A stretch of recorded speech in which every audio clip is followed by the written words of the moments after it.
Let's make this tall house out of a 2x6. It's part of a full scrapwood Christmas village.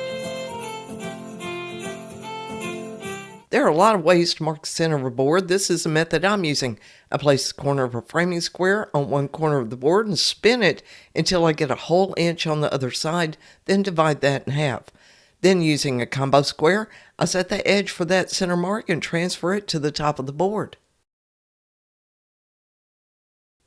I set my saw to 45 degrees for the roof. I made the first cut, then flipped the board and made the second cut. And I just eyeballed it. I don't think I hit dead center on any of the peaks, but you can be more careful with your cuts if you like. And I did the straight cut at 9 inches from the peak.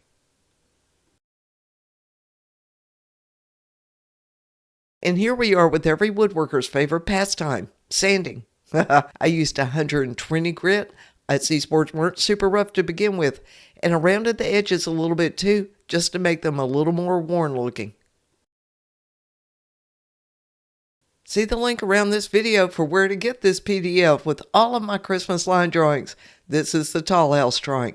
Tape it into place. Now I use carbon paper and a stylus to trace it onto the wood. And you can see a link around this video for where to get a pack of that carbon paper that comes with a pack of the stylus tools too. Trace all the lines except for the horizontal one that separates the body of the house from the roof. You'll be able to see these lines through your paint later too. Let's start painting our tall house. I want the star and windows to be yellow, so I'm painting them first. And I'll be able to see my trace lines through this yellow paint. A bigger brush helps to get those windows done quickly. Now let's paint the door green, and I'll be able to see the knob tracing through this paint too. Let's paint the tall house body a nice brick red. It's a lot darker than it looks here.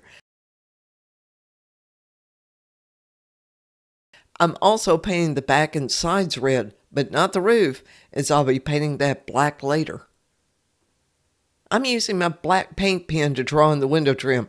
This pen has a reversible point, but I like this beveled edge point so much that it's the only one I use.